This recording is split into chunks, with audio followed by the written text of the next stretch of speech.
Hey Tom. Hey, what's up, brother? Can you hear me? See me? Yes, I can see you good. I can hear you. How are you, Tom? Good. How you doing, man? I'm doing wonderful. How are you today? Great, fantastic. Got our truck loaded. We got a big concert tomorrow, and we're ready, ready to roll, Am- brother. Amazing, well, amazing. Well, real pleasure to have you finally.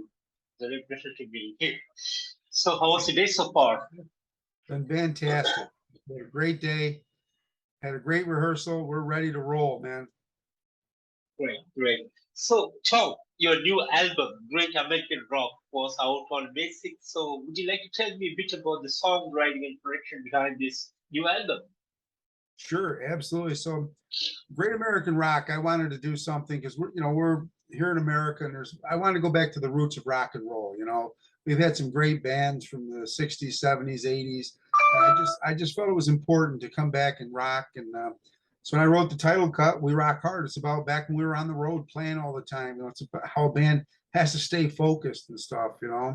I mean, each song has a meaning to it. I mean, the master is about addiction. When I was writing the master, the music, I wrote the music, and I got stuck on the lyrics. So Scott Gregg came in and helped me write the second and third verses with it. But I mean, the whole album has been going fantastic. I mean, we just found out 8 weeks in a row we've been on the Billboard charts for 8 weeks in a row with our album. Yeah. Amazing, well, amazing. And is there any particular concept behind this songwriting? Uh, Concept, sure. Each song Yes. has its own. So like the song Rise, that talks about suicide. A couple members, former members had committed suicide, so I wrote the song Rise. The song the biker's life, now we ride. All friends, our friends were endorsed by Bikers United. We all ride, we have fun, and they're the greatest people in the world. Bikers have a bad reputation.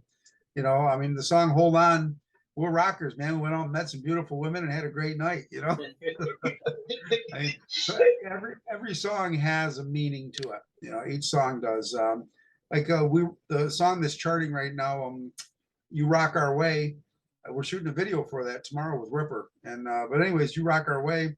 That's about. I used to stand down in the crowd and look at these guys and say, "Hey, you know what? I think I could be right there too." And now I'm there. That's when I was younger. Just standing out there.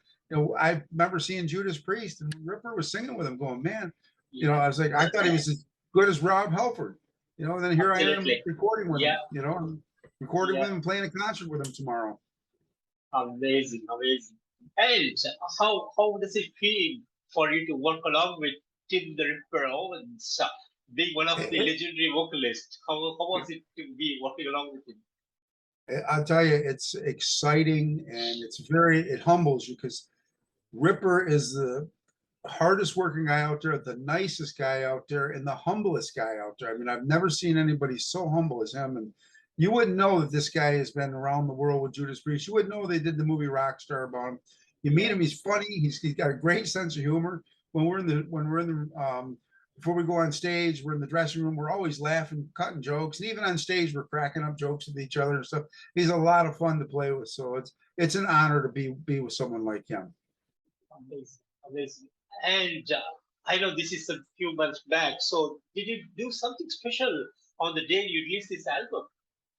Yes, so we did a big concert, and Ripper came in and sang with us. We had an album release. I mean, it was an incredible concert. I mean, just so we had so many people show up for it. We did it at the Colocas Event Center, and I mean, it was just the place was mobbed, and everybody just loved it. And I mean, we actually shot a live DVD that we may be releasing from that show, but it was just incredible, and to see the crowds out there and Ripper walks in. He never rehearses with us. Ripper just comes in, knows his parts. We know our parts, and it's a great fit. He walks on stage, and we sound just like the record. And that's one thing that Ripper said about this band is that he said these guys sound like the record when they come on stage.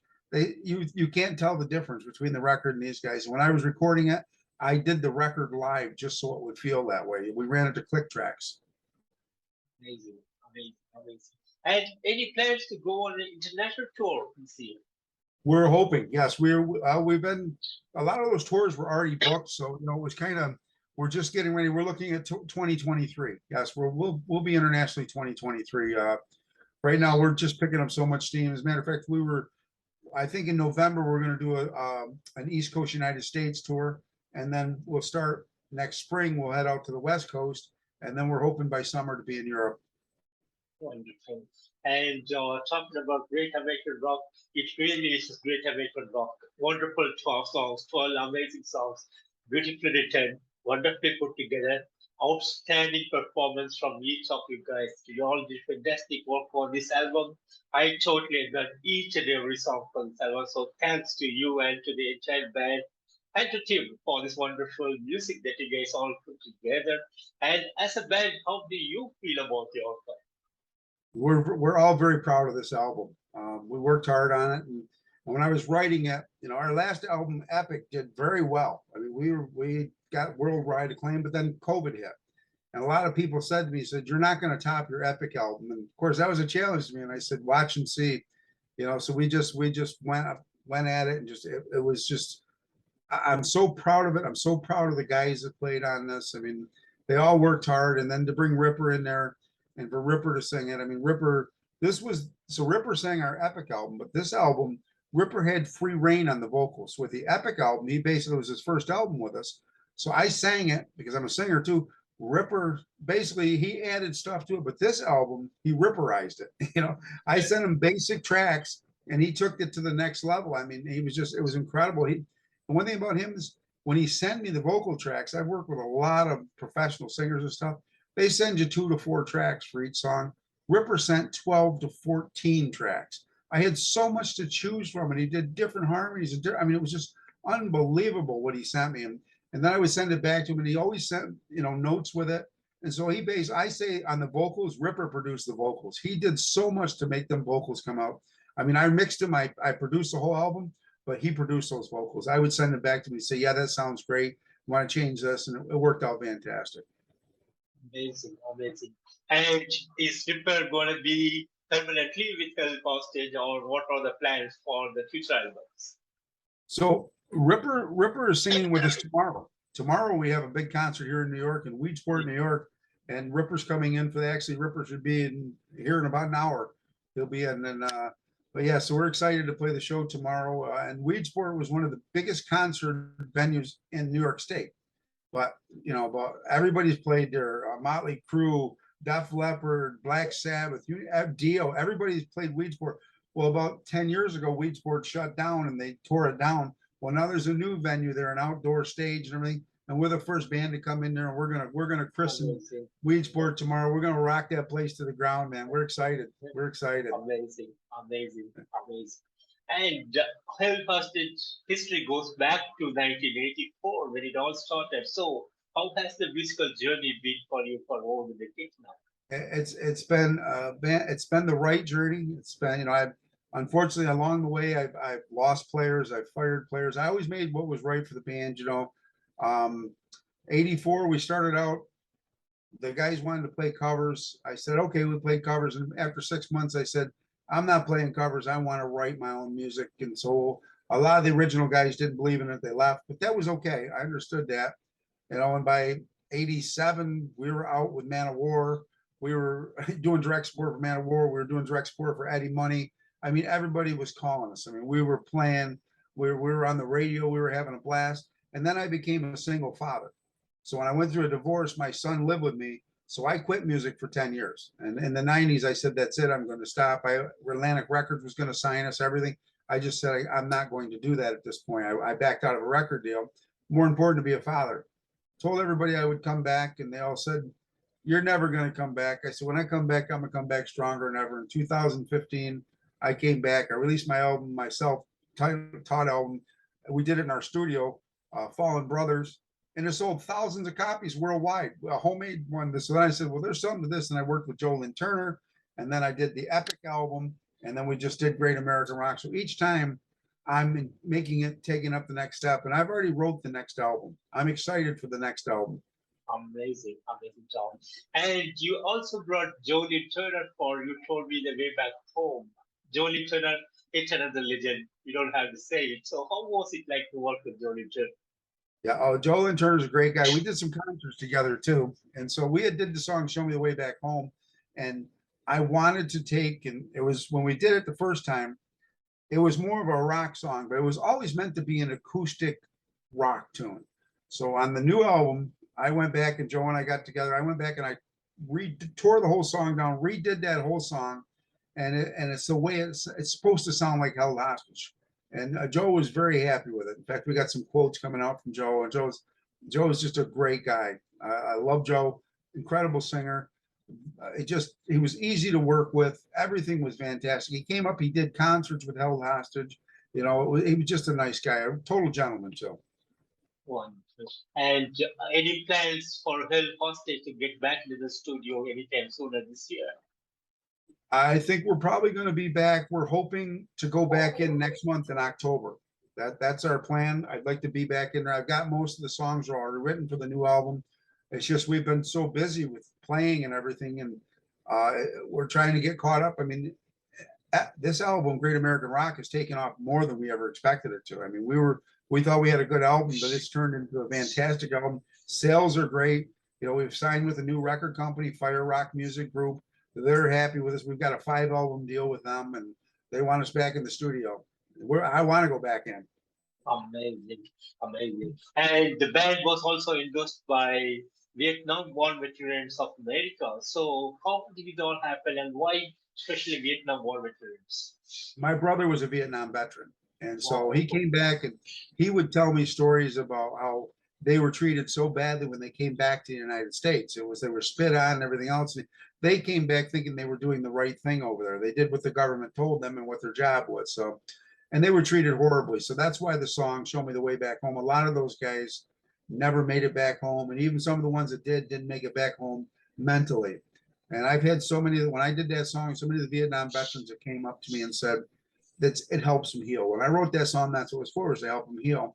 And I also donated the proceeds to help Chapter 704, the Vietnam veterans in Cuba County, New York. I helped them build their memorial there. They needed $75,000. Wow. And so I donated all the money that I made from the song.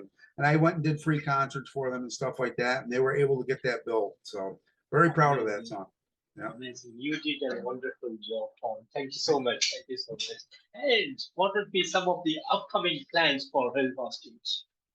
Well, we got a lot of live shows coming up. We want to get out on tour. We're going to be doing a United States tour. We're probably tomorrow. Ripper's going out on a world tour himself. So we're going to bring in. I'm a lead vocalist too, but we're excited. We're going to go back in the studio. We're going to play live. We're shooting videos tomorrow. We've got a live DVD we think is going to come out. The record label's working on that. From our last concert, it was so good. I mean, we sent them the raw footage and like, this is ready. So we're hoping to do that, and it's just a great ride for us. It's an exciting time. And Tom, is there any big moments that you want to share with me today? Any big moments? Yeah. To me, every time I meet a new fan is a big moment to me. Every time I get a chance to play live, but I mean. I can remember when we did, you probably know Metal Allegiance, the guys in Metal Allegiance. I remember we were the direct support act in California for them. And I remember Dave Ellefson walking into my dressing room and sitting down next to me and said, I'm excited to hear you guys. I haven't heard you guys, but I've heard good things. And I said, really? You're from Megadeth? I'm like, thank you. So we go on stage and all those guys from Metal Allegiance were standing on the side stage screaming for us. Dora from Warlock, she gave me a hug when I came off stage. Elvis and all those guys, Chuck, Billy, they were all there. All guys that you've looked up to were coming out there. And I mean, and then their manager steps in front of me and he says, I would pay to see you guys. And I said, thank you. He goes, no, I'm serious. You guys are one of the best bands I've ever seen. He said, I'm just blown away by Held Hostage. And I said, thank you so much. So that was quite an exciting moment for us. Amazing. Thanks so much for sharing this wonderful moment with me. And do you have any special merchandise plans for the fans? Well, right now we understand that our Great American Rock is going to go to vinyl, which we're excited about that. We've got all sorts of new shirts and everything else. And we were told, so we were with another record company, Metal Mania Records. We have the rights back to Epic. And our new record label is telling us they're going to put out a special vinyl version of Epic because it came out during the we released it and a month later, the world shut down. released it in 2020, and in March the world shuts down. So they said they're going to release a special vinyl edition, limited copy of that, and we know it's going to sell out. So our fans are just the best people in the world. We treat them like family. I mean, when we come off stage, we talk to them. We're not guys that just run in the dressing room. We hang out with them guys and we socialize with them. Amazing, Tom. Amazing. And Tom, finally, what would be the message for the fans around the world? Well, I just want to say thank you to everybody that's been following this band, because without them, there's no way we'd be doing what we're doing. I mean, we are just, every day we get calls from major bands saying, can we get held hostage in front of us? And we're like, well, we're booked here, but we're not there. I mean, I just want to say to the fans, thank you guys. We're not going to let them down. We're going to rock hard for them, man. They're gonna see one hell of a rock and roll show every time they see held hostage. Expect energy, excitement, and we really leave nothing on the stage. We give them everything we got. Amazing, Tom. Amazing. And Tom, I want to thank you so much for this wonderful time that you have given to me for this interview. It's a real pleasure and honor for me to have you on this interview. And thank you so much for amazing music that you're giving to the metal fraternity around the world. A great pleasure to listen to you, and looking forward for more music, and hope to see you on the road real soon. You will. Thank you so much for interviewing us. We really appreciate My it, brother. pleasure. Take care. Take care of yourself. Bye.